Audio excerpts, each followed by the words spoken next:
Hello student, welcome back to my class. আশা করি তোমরা সবাই ভালো আছো। আমরা 17 বই থেকে ক্লাস 11 সেমিস্টার 2 লেভেল 1 অঙ্কগুলো সমাধানের যে ক্লাস শুরু করেছিলাম, আজকে তার আরেকটি পার্ট। আজকে আমরা করছি উদ্যস্থিতিবিদ্যা হাইড্রোস্ট্যাটিক্স থেকে লেভেল 1 অঙ্কগুলো সমাধানের পার্ট 2। আজকে আমরা করব কোশ্চেন নম্বর 11 থেকে। 11 নম্বর কোশ্চেনে কি বলা হয়েছে, সম আয়তন H2SO4 এবং জল এক পাত্রে মেশালে মিশ্রণের আয়তন মূল আয়তনের 0.70 অংশ হয়। মিশ্রণের আপেক্ষিক গুরুত্ব নির্ণয় করে দেওয়া ছিল H2SO4 এর আপেক্ষিক গুরুত্ব 1.8, তাই না? তো এই অঙ্কটিতে আমাদের মিশ্রণের আপেক্ষিক গুরুত্ব নির্ণয় করতে হবে। আপেক্ষিক গুরুত্ব S সমান হয় মিশ্রণের ভর এবং সম আয়তন জলের ভর। তাহলে মিশ্রণের ভর যদি আমরা নির্ণয় করতে পারি তবেই আমরা আপেক্ষিক গুরুত্বটা নির্ণয় করতে পারবো, কারণ জলের ভর আমাদের জানা আছে, তাই না? তাহলে দেখো আমি কি করেছি, ধরি x আয়তন H2SO4 এর সঙ্গে x আয়তন জল মিশিয়ে মিশ্রণটি তৈরি করা হয়েছিল। সেই অনুযায়ী আমাদের মোট আয়তন হওয়া উচিত ছিল x প্লাস x 2x, কিন্তু প্রশ্নানুযায়ী কি বলা হয়েছে যে মিশ্রণটির আয়তন, যে আয়তন আমরা পেলাম এর 70 অংশ হয়। তাহলে এর সঙ্গে 70 গুণ করে দিলে আমরা পেয়ে যাচ্ছি 1.40x। এটা হচ্ছে মিশ্রণের আয়তন। এবার এই পরিমাণ মিশ্রণের ভর আমাদের নির্ণয় করতে হবে। তার জন্য আমাদের একটা তথ্য দেওয়া ছিল যে H2SO4 এর আপেক্ষিক গুরুত্ব হচ্ছে 1.8। এইখান থেকে আমরা x আয়তন H2SO4 এর ভর নির্ণয় করব। আর জলের ভর আমাদের জানাই আছে, যেহেতু জলের ঘনত্ব আমাদের জানা আছে 1 গ্রাম পার সিসি। জলের ভর নির্ণয় করতে হলে ভর সমান হয় আয়তন ইন্টু ঘনত্ব। ওকে, তাহলে H2SO4 এর আপেক্ষিক গুরুত্ব সমান x আয়তন H2SO4 এর ভর, H2SO4 এর ভর বাই সম আয়তন 4 ডিগ্রি সেলসিয়াস উষ্ণতার সম আয়তন জলের ভর। এটা দেওয়া ছিল 1.8। এটাকে ধরে নেওয়া হলো m ড্যাশ x আয়তন H2SO4 এর ভর m ড্যাশ আর 4 ডিগ্রি সেলসিয়াস উষ্ণতার সম আয়তন জলের ভর। কত আয়তন জল নিয়েছি আমরা, x আয়তন, তাহলে আয়তন ইন্টু ঘনত্ব করলেই আমরা জলের ভর পেয়ে যাব। তাহলে জলের ঘনত্ব আমাদের জানা আছে 1 গ্রাম পার সিসি, ওতে বের সঙ্গে 1 গুণ করে দিলাম। এখান থেকে m ড্যাশ বের করলে আমরা পেয়ে যাচ্ছি এটা m dash equal to 1.8 into x। Okay, তাহলে আমরা x আয়তন H2SO4 এর ভর পেয়ে গেলাম। এবার আমাদের এই মিশ্রণটির মোট ভর নির্ণয় করতে হবে। মিশ্রণটিতে কি কি আছে, x আয়তন H2SO4, x আয়তন জল, ভর দুটোই তাহলে কত হবে, এইটার ভর হয়ে গেল আমাদের এটা, এবং আমাদের x আয়তন জলের ভর, আয়তন ইন্টু ঘনত্ব করলে জলের ভর পেয়ে যাব। জলের আয়তন হলো x আর ঘনত্ব হলো 1। তাহলে এটা ক্যালকুলেশন করে আমরা পাচ্ছি 2.8x। এইবারে আমরা মিশ্রণের আপেক্ষিক গুরুত্ব নির্ণয় করব। S ইজিক্যাল টু মিশ্রণের ভর বাই সম আয়তন জলের ভর। মিশ্রণের ভর টোটাল আমরা কত পেলাম, 2.8x, আর সম আয়তন জলের ভর। এবার আয়তনটা কত, আমরা যে আয়তনের মিশ্রণটা পাচ্ছি তারই আয়তনের জলটা নেব। হ্যাঁ, 2x আয়তনের জল নেব না, 2x আয়তনের জল হতো, কিন্তু কোনো কারণে একে অপরের সঙ্গে মিক্স হয়ে যাওয়ার টোটাল আয়তন আমরা তো এটা পাচ্ছি। তাহলে এতটা আয়তনের আমাদের জল নিতে হবে। তাহলে আয়তন ইন্টু ঘনত্ব করলেই আবার কি পাবো, জলের ভর। এবার এটাকে কাটাকাটি করলে x x কেটে যাবে, তাই না? এরপরে এই দশমিক তুলে দিলাম, এই দশমিক তুলে দিলাম। এখানে 2 ঘরে দশমিক ছিল, তো আমরা এটা পাবো 280 আর এটা পাবো 140। এখানে যেহেতু 2 ঘরে দশমিক ছিল, তাহলে একটা শূন্য হবে। এবার এই শূন্য কেটে দিলাম, এটাকে এটা দিয়ে কেটে দেবো, তাহলে পাচ্ছি সমান 2। ওকে, তাহলে আমরা আপেক্ষিক গুরুত্ব কত পেয়ে গেলাম, 2। এটাই হচ্ছে আমাদের অ্যান্সার। কমপ্লিট। তাহলে 11 নম্বর অঙ্ক কমপ্লিট। এরপর আমরা চলে গেলাম কোশ্চেন নম্বর 12 নম্বর কোশ্চেনে কি বলা হয়েছে, 3টি তরলের ঘনত্বের অনুপাত 3:4:5 ওদের সম আয়তনে ও সম ওজনে মিশ্রিত করলে মিশ্রণ দুটির ঘনত্বের অনুপাত কত হবে। আচ্ছা, একবার সম আয়তনে মিশ্রণ করা হয়েছে, একবার সম ওজনে মিশ্রণ করা হয়েছে, এদের ঘনত্বের অনুপাত আমাদের বের করতে হবে। চলো দেখি আমরা কি করতে পারি।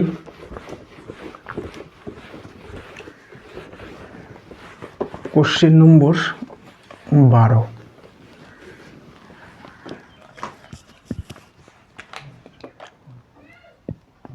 নম্বর কোশ্চেন। হ্যাঁ, তাহলে আমরা কি লিখব, যেহেতু তরল 3টির ঘনত্বের অনুপাত দেওয়া আছে, সেখান থেকে আমরা ধরি তরল 3টির ঘনত্ব, ধরি তরল তিনটির ঘনত্ব 3 রো, 4 রো ও 5 রো, 3:4:5 দেওয়া ছিল। এবার এ নম্বর, প্রথমবার ওদের সম আয়তনে মিশ্রিত করা হয়েছিল। তাহলে লিখব ধরি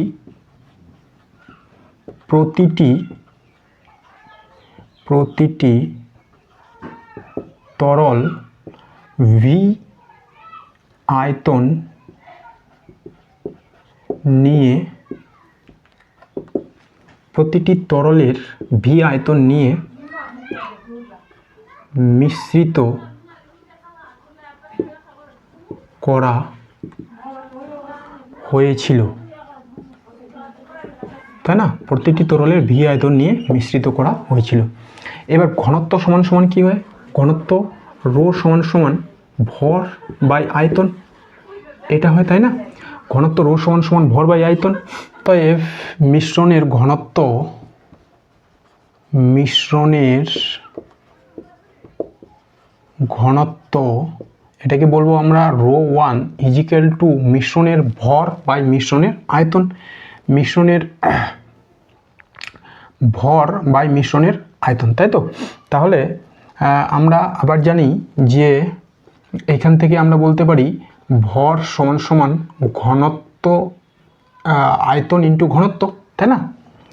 তাহলে মিশ্রণের যে ভর হবে সেটা হয়ে যাবে আমাদের প্রথমটার আয়তন ভি, ঘনত্ব 3 রো, প্লাস দ্বিতীয়টার আয়তন ভি, দ্বিতীয়টার ঘনত্ব 4e, প্লাস তৃতীয়টার আয়তনও ভি, ঘনত্ব 5e। ওকে, এবার নিচে আয়তন, তাহলে টোটাল আয়তন V plus V plus V. অতএব রো 1 ইজিক্যাল টু, এখানে হয়ে গেল 9 3 12, 12e ভি, আর এটা হলো 3v, তাহলে এই ভি কেটে যাবে, থাকছে 4e। তাহলে মিশ্রণের যে ঘনত্ব আমরা পেলাম সেটা হচ্ছে 4e। ঠিক আছে, এরপরে বি নাম্বার, আমরা বি নম্বর পার্টে চলে গেলাম। ধরি প্রতিটি তরলের এম ভর নিয়ে, আমরা দেওয়া ছিল ওজন, আমরা ভর ধরে নিব, কারণ এর সঙ্গে জি গুণ করলেই আমরা ভর ওজনটা পেয়ে যাব, তাই না? ধরি প্রতিটি তরলের এম ভর নিয়ে মিশ্রণটি তৈরি করা হয়েছিল। অতএব মিশ্রণের ঘনত্ব, এটাকে বললাম রো 2 ইজিক্যাল টু মিশ্রণের ভর বাই আয়তন। ভর হলো তাহলে এম এম এম, প্রতিটি তরলের এম ভর নিয়ে মিশ্রণ তৈরি করা হয়েছিল। এবার আয়তন, যেহেতু তিনটি তরলের ঘনত্বই আলাদা, তাহলে তাদের আয়তনটাও আলাদা হবে। যেহেতু আমরা এখান থেকে বলতে পারি আবার আয়তন equal to M by rho, ভর বাই ঘনত্ব সমান সমান হয় আয়তন। তাহলে প্রথম তরলের আয়তন, এটাকে আমরা যদি V1, দ্বিতীয় তরলের আয়তন V2 এবং তৃতীয় তরলের আয়তনকে V3 বলি, তাহলে বলতে পারি এম এম এম, এটা সমান সমান হয়ে গেল 3m বাই V1 সমান সমান কত হবে? ভর বাই ঘনত্ব, ভর কত m, ঘনত্ব কত? প্রথম তরলের 3 rho plus m 4 rho plus m 5 rho. ঠিক আছে, অতএব rho 2 is equal two 3m by, এই তিনটা লসাগু করলে কত পাবো? 60e। তাহলে এটাতে গুণ হবে 20m plus 15m plus 12×5 12 m, তাই না? এটা হয়ে গেল। এই 60 ইটা চলে যাবে উপরে, তাহলে এটা হয়ে গেল 180 mi। এবার এটা যোগ করলে কত হচ্ছে? 35 12 47 47 m। এটা পেলাম আমরা রো 2। আমাদের করতে কি বলছে? করতে বলেছে হচ্ছে এদের ঘনত্বের অনুপাত কত, অর্থাৎ রো 1 ও রো 2 এর অনুপাত। অতএব রো 1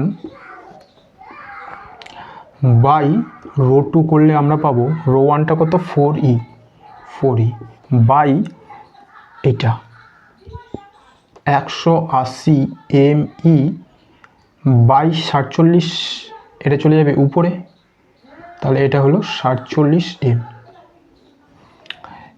ই কেটে গেল, 4 দিয়ে এটাকে কেটে দেব, তাহলে হচ্ছে আমাদের 4 4 16 20, আর এই এম কেটে যাবে 45, তাহলে আমরা পাচ্ছি 47/45। অতএব 47:45। এটা হলো আমাদের উত্তর। ঠিক আছে, তাহলে আমরা কোশ্চেন নম্বর 12 কমপ্লিট করলাম।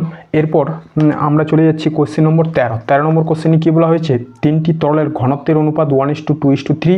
তরল 3টিকে সমায়তনে মিশ্রিত করলে মিশ্রণের ঘনত্ব ও প্রথম তরলের ঘনত্ব কত হবে? আচ্ছা, প্রায় আমাদের 12 নম্বর কোশ্চেনের পার্ট এ এর মতো অঙ্কটা, তাই না?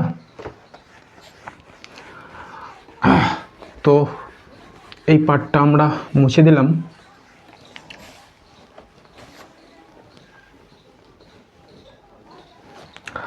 দেখো কোশ্চেন নম্বর 13, এখানেও তরল 3টির ঘনত্বের অনুপাত দেওয়া ছিল। এখানে দেওয়া ছিল রো 1:2:3।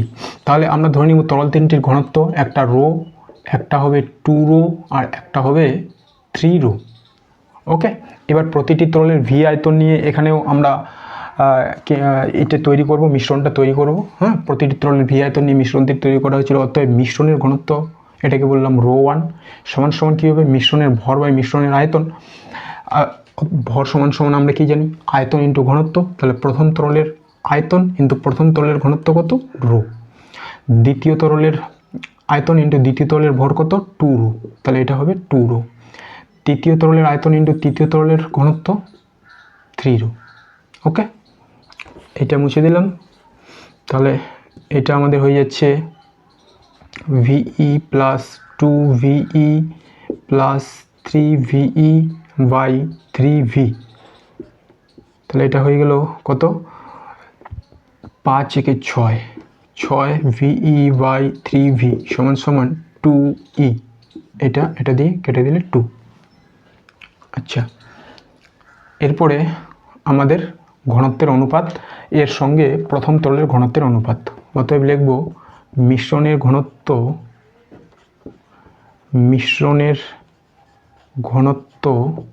অনুপাত প্রথম তরলের ঘনত্ব সমান সমান, এটা 2E, প্রথম তরলের ঘনত্ব E সমান সমান 2:1।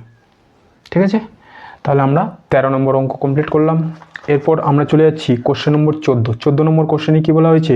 1 গ্রাম পার সেন্টিমিটার কিউব ঘনত্বের তরল দ্বারা পূর্ণ একটি শঙ্কুর উচ্চতা 20 সেন্টিমিটার, শঙ্কুর ভূমির ক্ষেত্রফল 40 সেন্টিমিটার স্কোয়ার, শঙ্কুটির ভূমিকে টেবিলের উপর রাখা হলে টেবিলের উপর তলের উপর ঘাত কত হবে? টেবিলের উপর তরলের ঘাত কত হবে? আচ্ছা, অর্থাৎ 20 সেন্টিমিটার উচ্চতা বিশিষ্ট একটা শঙ্কুর মধ্যে 1 গ্রাম পার সেন্টিমিটার কিউবের একটা তরল পূর্ণ করা হচ্ছে, শঙ্কুর ভূমির ক্ষেত্রফল দেওয়া হচ্ছে 40 সেন্টিমিটার স্কোয়ার। তাহলে ওই শঙ্কুটিকে যদি টেবিলের উপর রাখা হয়, তাহলে টেবিলের তলের উপর তরলের ঘাত কত হবে? আমরা জানি H গভীরতায় চাপ, তরল দ্বারা চাপ, H গভীরতায় তরল দ্বারা চাপ সমান সমান এইচ রো জি। ওকে, অতএব এই চাপকে আমরা বললাম পি, অতএব পি ইজিক্যাল টু এইচ কত এখানে 20, রো কত 1, আর আমাদের জি 980, এটা করলে হয় 19600 ডাইন সেন্টিমিটার স্কোয়ার। ওকে, এরপরে ঘাত আমরা জানি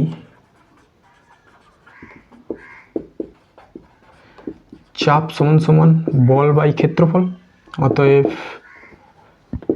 অতএব বল বা ঘাত ইজিক্যাল টু চাপ ইন্টু ক্ষেত্রফল। এখানে চাপ কত 19600, ক্ষেত্রফল কত দেওয়া ছিল 40 সেন্টিমিটার স্কোয়ার 40।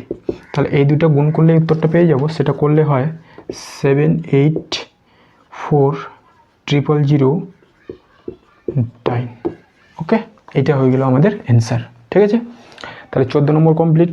এরপরে আমরা চলে গেলাম কোশ্চেন নম্বর 15 নম্বর কোশ্চেনে কী বলা হয়েছে, সমভরের দুটি পদার্থের ঘনত্ব যথাক্রমে D1 D2, এই দুটি পদার্থকে মিশ্রিত করলে মিশ্রণের ঘনত্ব কত হবে। আচ্ছা, সমভরের দুটি পদার্থের ঘনত্ব দেওয়া আছে এবং এই দুটি পদার্থকে মিশ্রিত করলে ঘনত্ব কত হবে, তাই তো। আবারও ঘনত্বের অঙ্ক, ঘনত্ব রো সমান সমান হয় কি ভর বাই আয়তন। কোশ্চেন নম্বর 15, যেহেতু বলেই দেওয়া ছিল যে সমভরের দুটি পদার্থ, তাহলে আমরা ধরে নেব প্রত্যেক পদার্থের ভর, ধরি পদার্থ দেওয়া আছে, হ্যাঁ ধরি প্রত্যেক পদার্থের ভর এটা সমান সমান এম। প্রতিটি পদার্থের ভর ধরে নেওয়া হলো এম। আমরা জানি ঘনত্ব সমান সমান হয় ভর বাই আয়তন, তাই না। আমাদের ঘনত্বই নির্ণয় করতে বলেছে, কার ঘনত্ব, মিশ্রণের। এবার প্রত্যেকটা পদার্থের আবার আলাদা করে ঘনত্বগুলো দেওয়া ছিল, ঠিক আছে। প্রত্যেক পদার্থের ভর এম, তাহলে আমাদের যে মিশ্রণ, অতএব মিশ্রণের ঘনত্ব কত হবে। প্রত্যেক পদার্থের এম ভর নিয়ে আমাদের মিশ্রণটা তৈরি করা হয়েছিল, তাই না। তাহলে প্রত্যেকটার ভর কত হবে, দুটো পদার্থ ছিল তাদের ভর হবে এম প্লাস এম এবং আয়তন। এবার আমরা জানি ঘনত্ব রো ইজিক্যাল টু হয় ভর বাই আয়তন, অতএব আয়তন সমান সমান আবার কী হবে এম বাই রো। তাহলে যেহেতু এম ভরের পদার্থ নিয়ে মিশ্রণটা তৈরি করা হয়েছিল, অতএব এদের ঘনত্ব যেহেতু আলাদা D1 D2, তাই তাদের আয়তনটাও আলাদা হবে, তাই না। সমভরের পদার্থ নিলে যার ঘনত্ব বেশি তার আয়তন কম হবে। এটাকে ধরে নিলাম একটাকে V1 একটাকে V2, অতএব এম V1 সমান সমান এবার কী হবে ভর আমি কত নিয়েছি এম, আচ্ছা এটা M plus M by D1, আর এটা হবে এম বাই D2। উপরেরটা যোগ করে দিলে 2m, এটা লসাগু করে দেব D1 D2, এটার সঙ্গে এটা গুণ, এটার সঙ্গে এটা গুণ হয়ে যাবে, আর D2m প্লাস D1m, এটা চলে যাবে উপরে। তাহলে এটা হয়ে গেল আমাদের 2m D1 D2 by D1 plus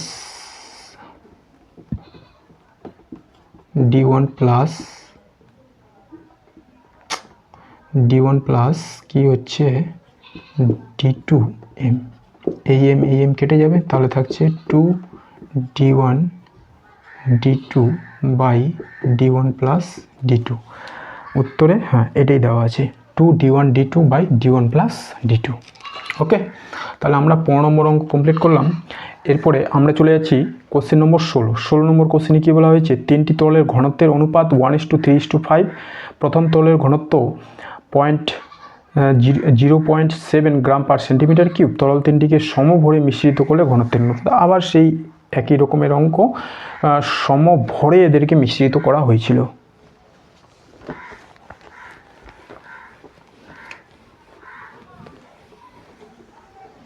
আচ্ছা, এটা মুছেই দিলাম একটু, এখানে যেহেতু ঘনত্ব দেওয়া ছিল। কোশ্চেন নম্বর 16, তাহলে হ্যাঁ, তরল তিনটির ঘনত্বের অনুপাত দেওয়া ছিল।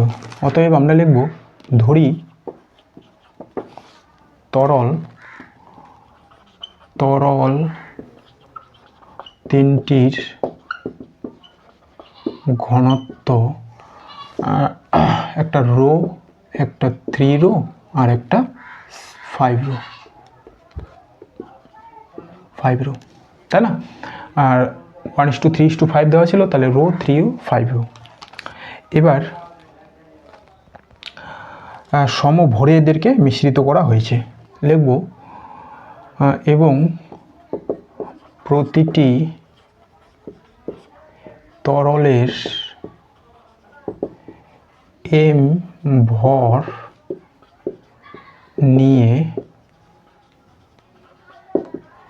মিশ্রণটি তৈরি করা হয়েছে। ওকে, প্রতিটি তরলের m ভর নিয়ে মিশ্রণটি তৈরি করা হয়েছে। অতএব মিশ্রণের ঘনত্ব সমান সমান ভর বাই আয়তন। এবারে ভর কত হবে, এম এম এম তিনটি আছে, এম এম এম। এবার আয়তন আমরা জানি, ঘনত্ব is equal to M by V, অতএব V is equal to M by rho. যেহেতু তিনটি তরলের ঘনত্ব আলাদা, তাই তাদের ভরও আয়তনও আলাদা আলাদা হবে এম পরিমাণ পদার্থ নিলে, এম ভর পরিমাণ পদার্থ নিলে, তাই না? অতএব এটাকে আমরা V1 V2 V3 বলতে পারি, সমান সমান এটা হয়ে গেল 3m। V1 সমান সমান কী হবে, V1 সমান সমান হবে ভর বাই ঘনত্ব রো 1। V2 সমান সমান কী হবে, ভর বাই 3 রো। V3 সমান সমান কী হবে, ভর বাই ঘনত্ব, এটা V3। তাহলে এটা হলো 3m। এরপরে এটা লসাগু, এটা 5m 5e, 5 3 15, লসাগু হলো 15e। তাহলে এটা হলো 15m, 5 দিয়ে 3 দিয়ে ভাগ করলে 5, 5m, 5 দিয়ে ভাগ করলে 3m।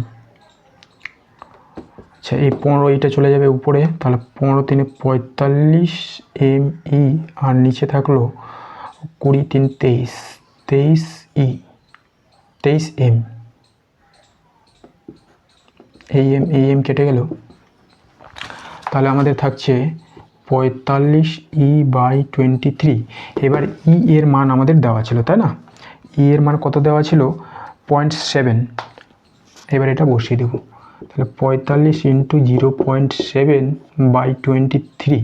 এটা ক্যালকুলেশন করলে যেটা পাবো সেটাই হবে উত্তর। এটা হবে 1.36 গ্রাম পার সেন্টিমিটার কিউব। ঠিক আছে, গ্রাম পার সেন্টিমিটার কিউব। তাহলে 16 নম্বর অঙ্ক আমাদের কমপ্লিট।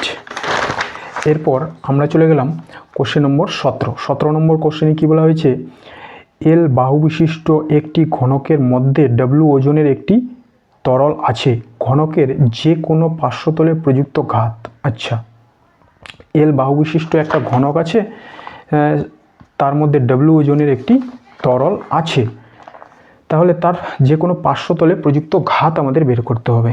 আমরা জানি ঘাত সমান সমান কী হয়, চাপ ইন্টু ক্ষেত্রফল, তাই না? কিন্তু এইখানে আমরা যদি একটা এল বাহু বিশিষ্ট ঘনক অঙ্কন করি,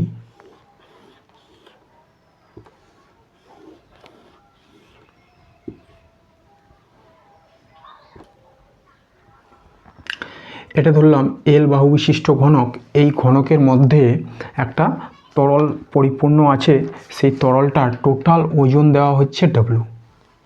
ঠিক আছে, এবার দেখো আমরা তরলের ক্ষেত্রে সেটা জানি যে এইচ গভীরতায় তরল কি পরিমাণ চাপ প্রয়োগ করে, সেটা হয় এইচ রো জি পরিমাণ চাপ প্রয়োগ করে এইচ গভীরতায়।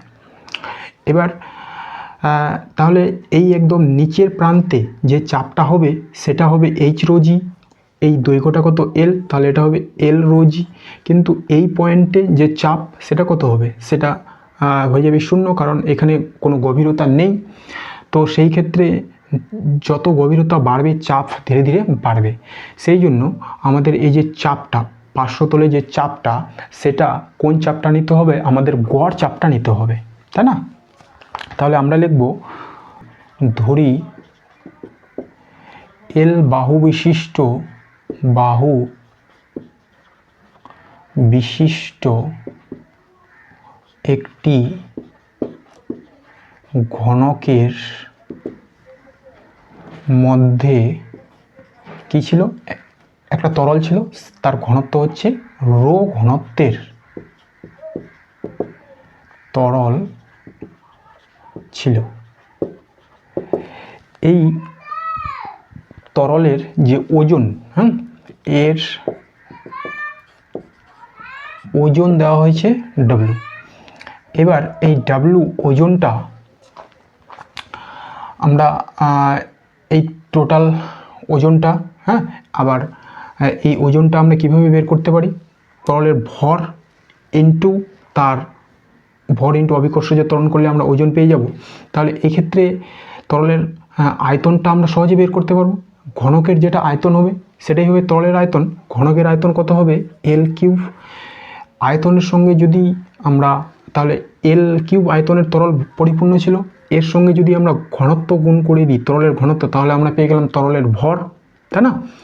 এবার এর সঙ্গে জি গুণ করে দিলে আমরা পেয়ে যাব কি, ডব্লিউটা। এল কিউব রো জি সমান সমান তরলের ওজন। আচ্ছা, তো আমাদের কি বের করতে হয়েছিল, পার্শ্বতলে প্রযুক্ত ঘাত। এবার এই পার্শ্বতলের উপর লিখব এখন ঘনকের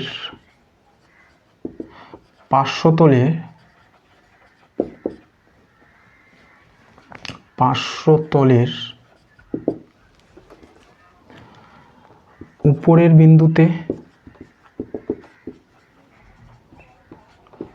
চাপ কত, এই পয়েন্টের চাপ, এটা নাম দিলাম এ, এটা নাম দিলাম বি, 0। এবং নিচের বিন্দুতে চাপ কত হবে, সেটা আমরা দেখলাম এল রো জি, তাই না? অতএব গড় চাপ 0 plus L rho G by 2 সমান এল রো জি বাই 2। এটা হলো আমাদের গড় চাপ।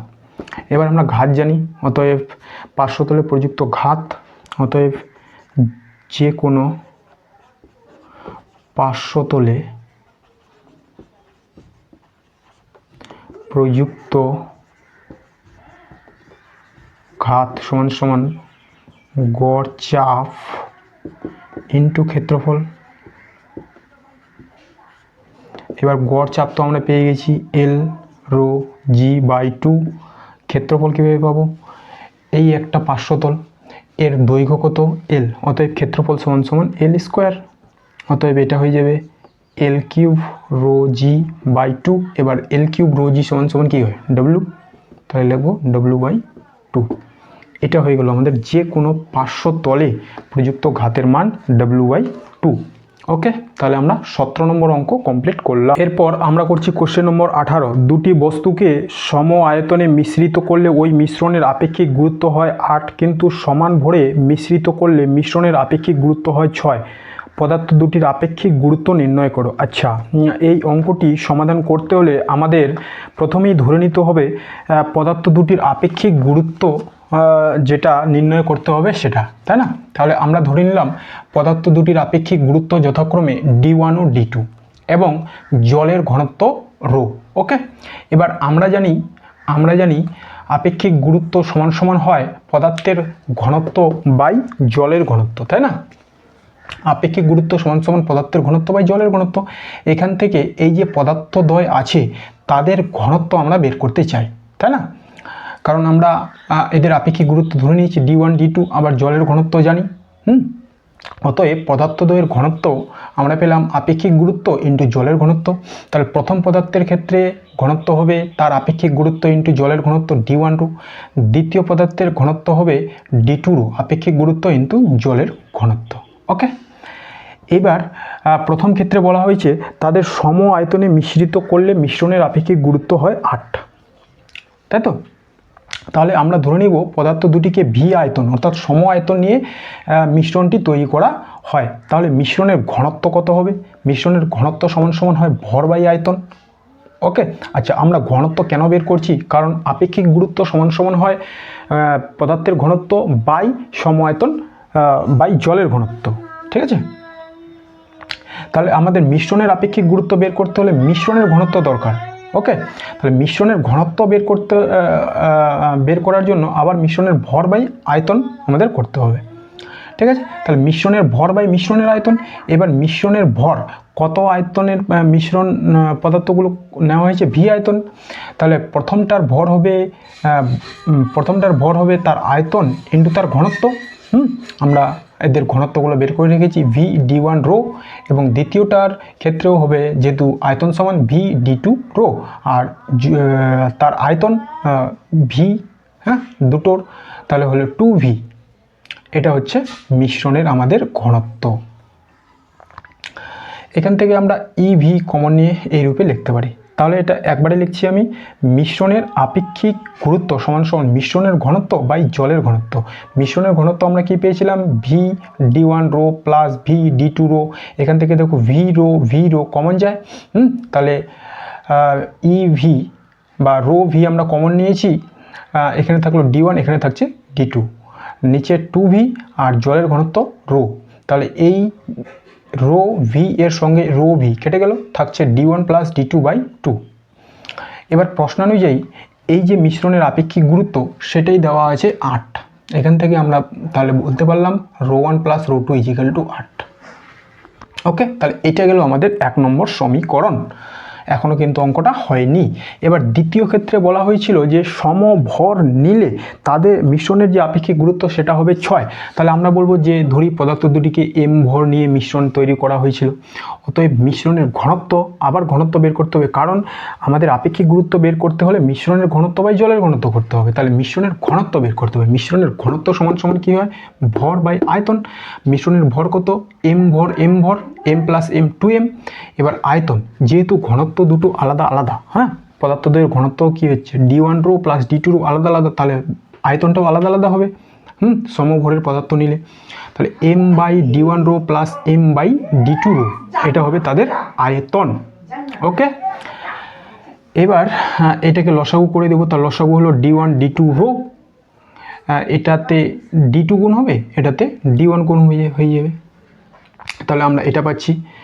এরপরে এই নিচের পার্টটাকে আমরা নিয়ে চলে যাব উপরে। তাহলে D1 D2 রো, m কেটে গেল। এখান থেকে আমরা m কমন নিলে D1 প্লাস D2, তাহলে এই m কেটে গেল। তাহলে এখানে কি থাকছে? 2 D1 D2 rho by D1 plus D2। এটা হয়ে গেল আমাদের মিশ্রণের ঘনত্ব। এবার মিশ্রণের ঘনত্ব যখন পেয়ে গেলাম, মিশ্রণের আপেক্ষিক গুরুত্ব পেয়ে যাব মিশ্রণের ঘনত্ব বাই জলের ঘনত্ব। মিশ্রণের ঘনত্ব বাই জলের ঘনত্ব। এখানে আমি কথাটা লিখিনি, আমরা একবার যেহেতু লিখে নিয়েছি মিশ্রণের আপেক্ষিক গুরুত্ব সমান সমান মিশ্রণের ঘনত্ব বাই জলের ঘনত্ব।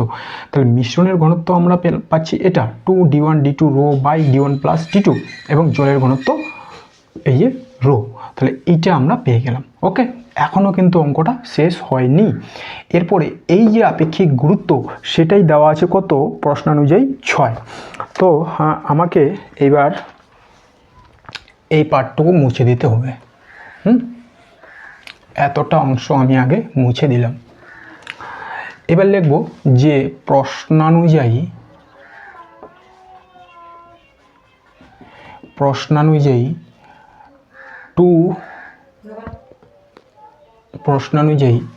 2 d1 d2 rho by d1 plus d2 rho equal to 6, এই রো কেটে যাবে যদিও, বা 2 d1 d2 ইজিক্যাল টু 6, আবার d1 প্লাস d2 সমান সমান হয় 16 ইন্টু 16। অতএব d1 plus d2 is equal two, এটা দিয়ে এটাকে কেটে দেবো তাহলে হবে 3, তাহলে 16 3 48। এটাকে নাম দিলাম আমরা ইকুয়েশন নাম্বার 2। এবার এইটা ইকুয়েশন নাম্বার 1 এবং এটা ইকুয়েশন নাম্বার 2। এখান থেকে আমাদের d1 ও d2 বের করতে হবে সমাধান করে। এটা হয়তো অনেকেই করতে পারবে, ঠিক আছে? তার জন্য আমি কি করছি, এই নিচের অংশটুকু মুছে দিলাম।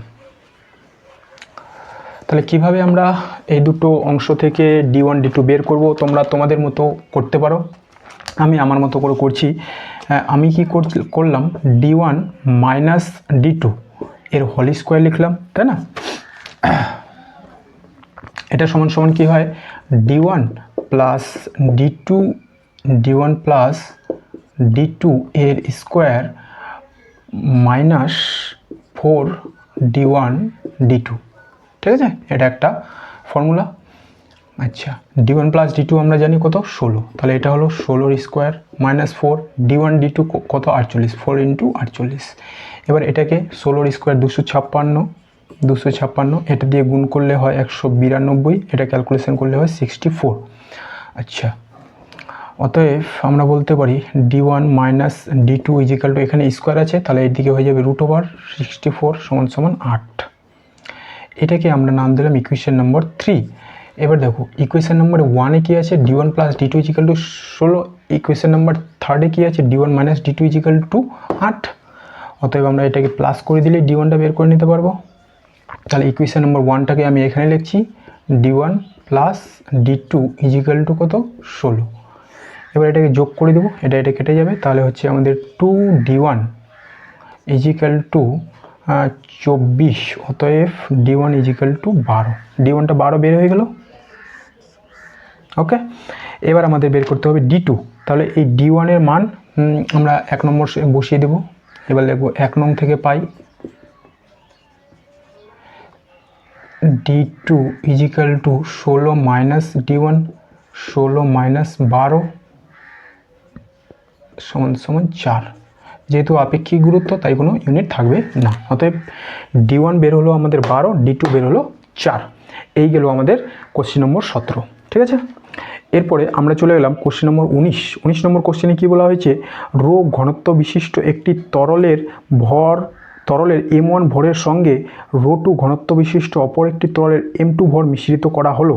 যদি মিশ্রণের আয়তন অপরিবর্তিত থাকে তবে মিশ্রণের আয়তন এবার বলেছে অপরিবর্তিত, মানে যতটা আয়তনের পদার্থদ্বয় মিশানো হয়েছিল সেটাই থাকবে, মিশ্রণের আয়তন কমে যাবে না। ওকে, তাহলে আমাদের এবার ঘনত্ব নির্ণয় করতে হবে। এরকমই একটা অঙ্ক আমরা করলাম এখনই। ওখানে মিশ্রণের ফলে আয়তন কমে গেছিলো, এখানে কিন্তু আয়তন কমে যায়নি, ঠিক আছে? তাহলে লিখব কি আমরা, যে ρ1 ঘনত্ব বিশিষ্ট একটি তরলের m1 ভরের সঙ্গে ρ2 ঘনত্ব বিশিষ্ট একটি তরলের m2 ভর মিশ্রিত করা হয়েছিল, তাই তো? m2 ভর মিশ্রিত করা হয়েছিল। এখানে ভরটা বলে দিয়েছে, তাহলে লিখব যে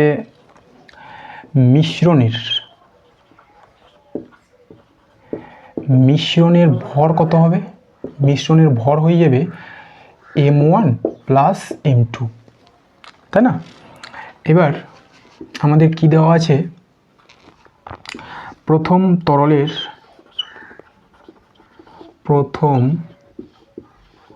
তরলের ঘনত্ব,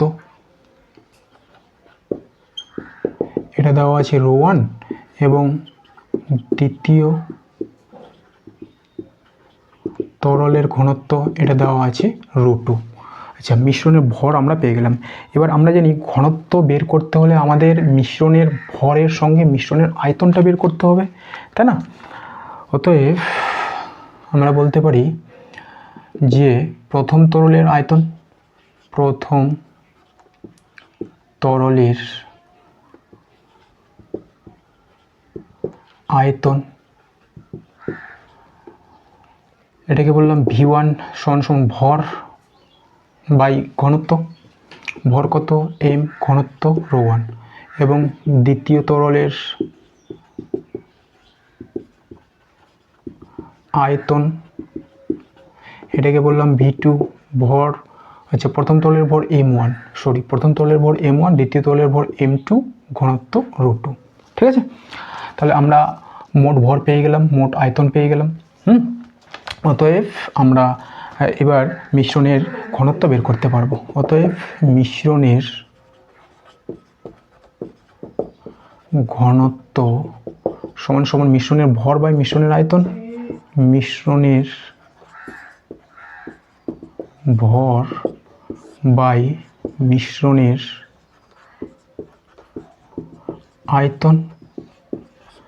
মিশ্রণের ভর কত m1 plus m2, m1 plus m2। এবার মিশ্রণের আয়তন কত v1 প্লাস v2, মানে m1 ρ1 plus m2 ρ2।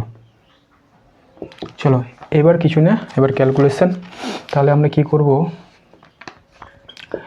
m1 plus m2 থাকছে উপরে, এখানে লসাগু করলে হয়ে যাবে ρ1 ρ2, এটাতে এটা গুণ, এটাতে এটা গুণ হয়ে যাবে, তাহলে এটা হলো m1 ρ2 প্লাস m2 ρ1। ওকে, এবার এই পার্টটা চলে যাবে উপরে, তাহলে হলো m1 plus m2 ρ1 ρ2 by m1 ρ2 plus m2 ρ1। ঠিক আছে, তো এটাই গেল আমাদের উত্তর, কোশ্চেন নম্বর 19। ঠিক আছে, এরপর আমরা চলে গেলাম কোশ্চেন নম্বর 20।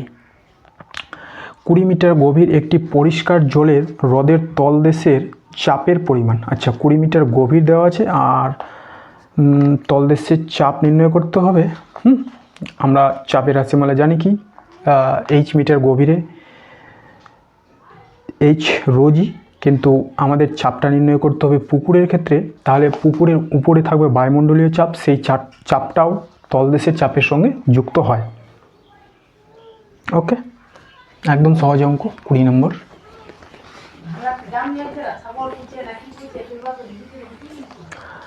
20 নম্বর লিখব যে 20 মিটার গভীরে 20 মিটার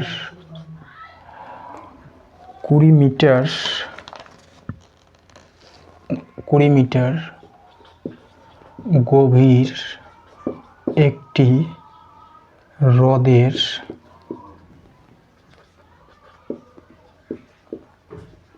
তলদেশে চাপ সমান সমান হবে বায়ুমণ্ডলীয় চাপ প্লাস জলের চাপ, তাই না? বায়ুমণ্ডলীয় চাপ সমান সমান জলের চাপ। এবার বায়ুমণ্ডলীয় চাপ সমান সমান কত হয়, 76 সেন্টিমিটার পারদস্তম্ভের চাপ।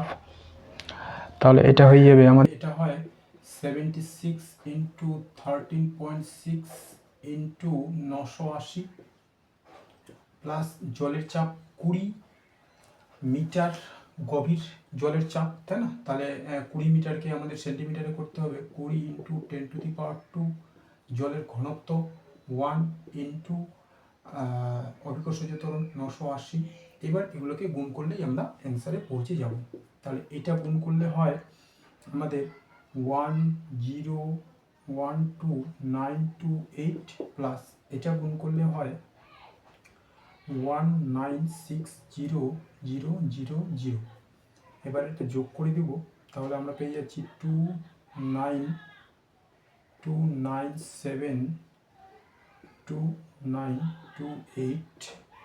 আমরা নির্ণয় করছি চাপ, তাহলে সিজিএস পদ্ধতিতে ডাইন সেন্টিমিটার স্কোয়ার। এবারে উত্তরটা স্ট্যান্ডার্ড মেথডে দেওয়া আছে, তাহলে এটা হবে 2.97 ইন্টু 10⁶ টাইম সেন্টিমিটার স্কোয়ার। ওকে, তাহলে ঠিক আছে বন্ধুরা, আজকের মতো আমি ক্লাসটি এখানেই শেষ করছি। ধন্যবাদ।